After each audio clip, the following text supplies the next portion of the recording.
በዚህ ቪዲዮ ደግሞ የምንመለከተው 3.42 ወይም ኢንተርናሽናል ኢንቨስትመንት ኤንድ ዘ ወርልድ ባንክ ZWB የሚለውን ይሆናል ማለት ነው። ስለዚህ ሞር የምናተኩረው ኢንተርናሽናል ኢንቨስትመንት ምንድን ነው፣ WB ወይም ደግሞ ወርልድ ባንክ ከኢንተርናሽናል ኢንቨስትመንት ጋር ምን ያገናኘዋል የሚለው ነው። ስለዚህ መጀመሪያ WB ወይም ወርልድ ባንክን ለማየት ክሬት የተደረገው ከሰከንድ ወርልድ ዋር በኋላ ወይም ደግሞ ከ1945 በኋላ ነው። ስለዚህ አክቲቪቲዎቹ አክቲቪቲ አር ፎከስድ ኦን ዲቨሎፒንግ ካንትሪስ። ስለዚህ ወርልድ ባንክ በዋነኝነት አክቲቪቲዎቹ ወይም ደግሞ ተግባራቶቹ ፎከስ የሚያደርጉት በማደግ ላይ ያሉ ሀገራቶች ነው። ስለዚህ የሚሰራባቸው ዘርፎች ደግሞ ሂውማን ዲቨሎፕመንት፣ የሰው ልጅ በማንኛውም ዘርፍ ዲቨሎፕ እንዲያደርግ የተሻለ እንዲሆን፣ አግሪካልቸር ኤንድ ሩራል ዲቨሎፕመንት፣ ይሄ እርሻና ሩራል ወይም የገጠር አካባቢዎች ዲቨሎፕመንት የነሱ እድገት ላይ፣ ኢንቫይሮንመንታል ፕሮቴክሽን ወይም ደግሞ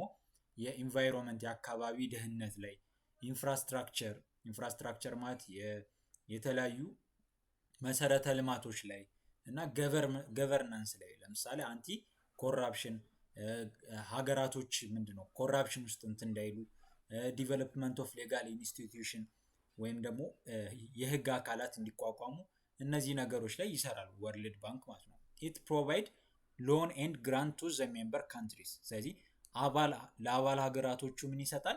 ሎን ብድር እና ግራንት ወይም ደግሞ ግራንት ማለት ምንም ተመላሽ እንዲመለስ የማይጠበቅ ድጋፍ፣ የገንዘብ ድጋፍ ግራንት ይባላል። ስለዚህ እነዚህን ሎን እና ግራንቶችን ለሜምበር ካንትሪዎቹ ወይም ለአባል ሀገራቶቹ ይሰጣል ማለት ነው። ስለዚህ በዚህ መንገድ ኢን ዚስ ዌይ ኢት ኤክሰርሳይዝ ኢኖርመስ ኢንፍሉዌንስ ኦን ኢኮኖሚ ፖሊሲ ኦፍ ዲቨሎፒንግ ካንትሪስ። ስለዚህ በዚህ መንገድ በጣም ተጽዕኖ ያሳድራል። ምን በማደግ ላይ ያሉ ሀገራቶች ኢኮኖሚክ ፖሊሲያቸው ላይ የኢኮኖሚ ፖሊሲያቸው ላይ ትልቅ የሆነ አሻራ አለው ማለት ነው። ስለዚህ ክሪቲሳይዝ ይደረጋል። በአብዛኛው ቅሬታ ወይም ደግሞ እንደ ክሪቲሳይዝ የሚደረግበት ምክንያት ምንድን ነው? ሴቲንግ ዘ ኢኮኖሚክ አጀንዳ ኦፍ ዘ ፑረር ኔሽን። ስለዚህ ድሃ የሆኑ ሀገራቶችን ኢኮኖሚክ አጀንዳቸውን ኦልሞስት ሴት የሚያደርገው ይሄ ወርልድ ባንክ ነው ማለት ነው። አታቺንግ ስትሪንጀንት ኮንዲሽን ቱ ኢትስ ሎን ኤንድ ፎርሲንግ ፍሪ ማርኬት ሪፎርም። ስለዚህ ወርልድ ባንክ ሌላው ደግሞ ቅሬታ የሚቀርብበት ነገር ምንድነው? ከሚሰጣቸው ብድሮች ጀርባ የሆነ እንዲፈጸም የሚፈልገው ሪፎርሞች አሉ፣ ለውጦች ይኖራሉ ከዛች ሀገር ላይ። ለምሳሌ እንደ ፍሪ ማርኬት በቃ ሪፎርም ግድ እስከሚመስል ድረስ ብድር ለሚሰጣቸው ሀገራቶች ፍሪ ማርኬት ወይም ደግሞ ነፃ ንግድ እንዲኖር ያስቀምጣል ማለት ነው። ስለዚህ ዝም ብሎ ገንዘቡን ሎኑን ሳይሆን የሚሰጥ አታችድ የሆነ ነገር አለ፣ ኮንዲሽን አለ ሀገራቶች መጀመሪያ የሚያሟላት ያለባቸው። ስለዚህ እነዚህ ድሃ የሚባሉ ሀገራትን የኢኮኖሚክ አጀንዳቸውን ሙሉ ለሙሉ ሴት ያደርገዋል ማለት ነው። ስለዚህ በዚህ ነገር ቅሬታ ይቀርባል። ሌላኛው ኢንተርናሽናል ትራንስናሽናል እና ግሎባል ፕሮዳክሽን። ስለዚህ ወርልድ ባንክ ከኢንተርናሽናል ኢንቨስትመንት ጋር ስናይ ኤፍዲአይ ወይም ደግሞ ኢንተርናሽናል ትራንስናሽናል እና ግሎባል ፕሮዳክሽን፣ ይህንን እንዴት እናብራረዋለን? ኤ ታይፕ ኦፍ ፕሮዳክሽን ኢን ዊች ዲፈረንት ፓርት ኦፍ ዘ ኦቨርኦል ፕሮዳክሽን ፕሮሰስ ኦፍ ኤ ፓርቲኩላር ፕሮዳክት ቴክ ፕሌስ አክሮስ ዲፈረንት ናሽናል ቴሪተሪ። ስለዚህ ኤፍዲአይ ወይም የሚባለው ኢንሾርት ግሎባል ኤፍዲአይ የሚባለው ይሄ የፕሮዳክሽን ወይ ምንድን ነው? አንድ እቃ ለመመረት በጣም ብዙ የሚሆኑ ሀገራቶች ሲሳተፉ ነው። መጽሐፋችሁ ላይ ተመልክታችሁት ከሆነ አንድ መኪና ለመሰራት ወደ 32 የሚሆኑ ሀገራቶች እያንዳንዷን እቃ እያንዳንዷን ፓርት እንትን ሲሉ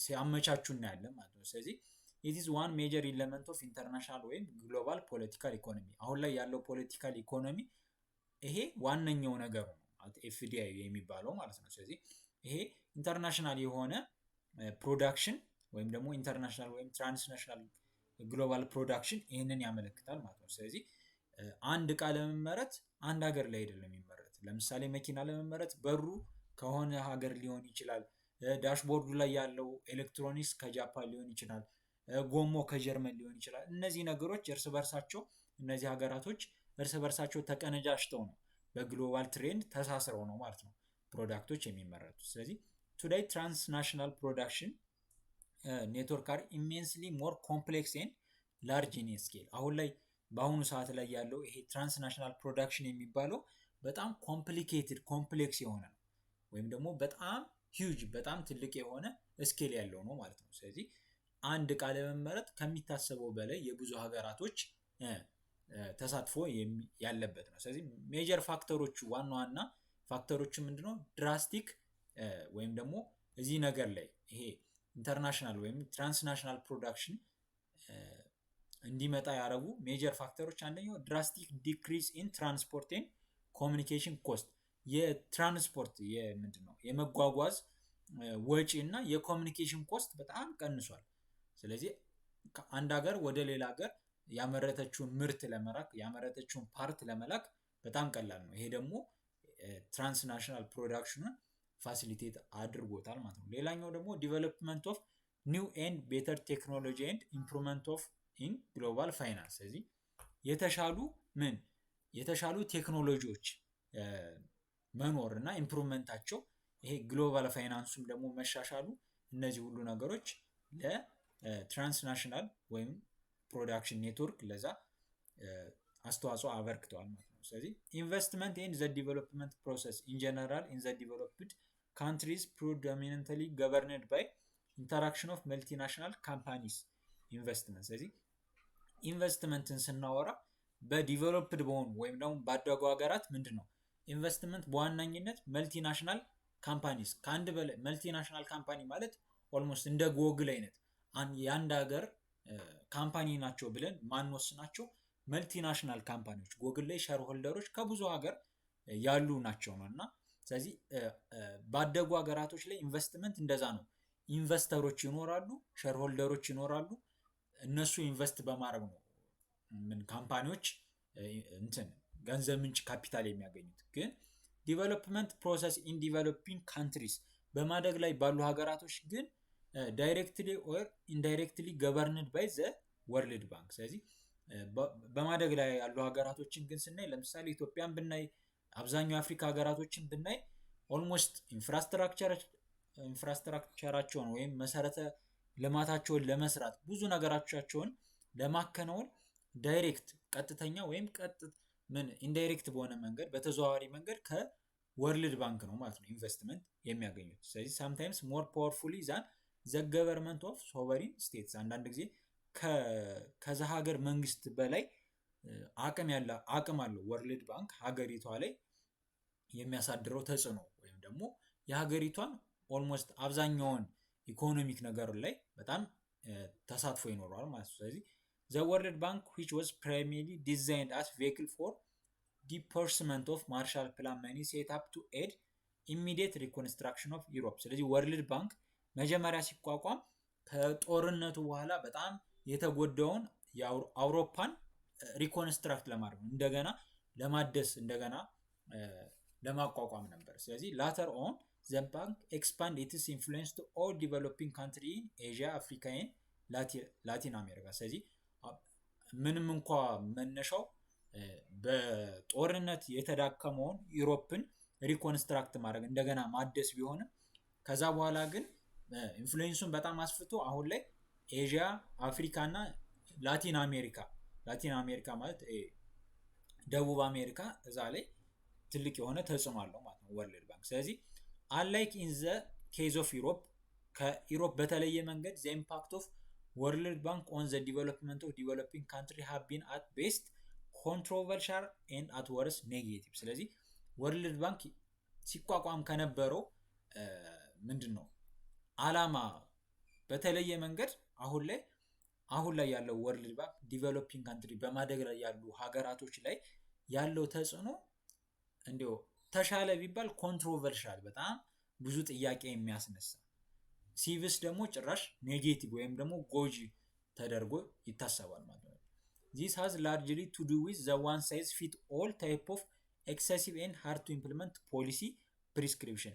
ምክንያቱም እንደዚህ የሆነበት ደግሞ አሁን ላይ ያሉት ዲቨሎፒንግ ካንትሪዎች ላይ ወርልድ ባንክ የሚያሳድረው ተጽዕኖ በጣም ኮንትሮቨርሻል በጣም ጥያቄ ያለበትና አትዘወረሽ ደግሞ ሲከፋ ደግሞ በጣም ኔጌቲቭ ጠቃሚ አልሆነም የሚባልበት ዋነኛው ምክንያት ዋን ሳይዝ ፊትስ ኦል የሚባል ፖሊሲ ስላለው ነው። ወይም ደግሞ እንደዚህ አይነት ፖሊሲ ያለን ሳይሆን የሚል የወርልድ ባንክ ፖሊሲ በዚህ ዲፋይን ሊደረግ ይችላል። ስለዚህ ዋን ሳይዝ ፊት ኦል ማለት ለምሳሌ አንድ ቲሸርት ሁሉንም ሰው እንትን ሊሆነው አይችልም፣ ልኩ ሊሆን አይችልም።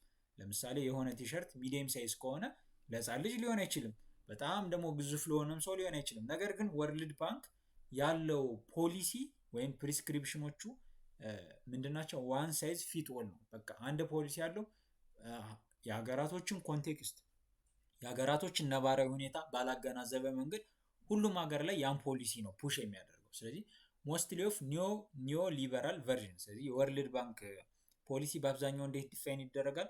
ኒዮ ሊበራል ቨርዥን። እነዚህ ዲቨሎፕድ የሆኑ ካፒታሊስት ሀገሮች የሚጠቀሙት እንትን ርዕዮተ ዓለም ወይም ቲዎሪ ነው ፑሽ የሚያደርገው ማለት ነው። ኦፍ ዘ ባንክ ቱ ዲቨሎፕ ካንትሪስ ኤንድ ታፍ ኤድ ሎን ኮንዲሽናሊቲ ኦፍን ፑት ፎር ፖሊሲ ኮንፎርማንስ። ስለዚህ አንደኛ ዋን ሳይዝ ፊት ኦል የሆነ ፖሊሲ ነው ያለው ለሁሉም ሀገራቶች ፊት የማያደርግ ነገር ግን በቃ ሁሉም ሀገራቶች ላይ ፑሽ የሚያደርገው ፖሊሲ አለ። ከዛ ተጨማሪ ደግሞ ኤድ ወይም ሎንን ለማግኘት ብድር ለማግኘት የሚያስቀምጣቸው ኮንዲሽኖች ሀገራቶች ማሟላት ያለባቸው ኮንዲሽኖች ምን ይሆናሉ?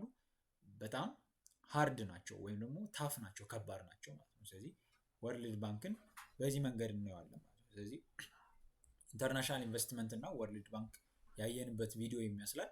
በቀጣይ ደግሞ አጠር ያለ ፓርት ነው 3.43 ኢንተርናሽናል ፋይናንስ ኤንድ አይኤምኤፍ የሚለውን አብረን የምንመለከት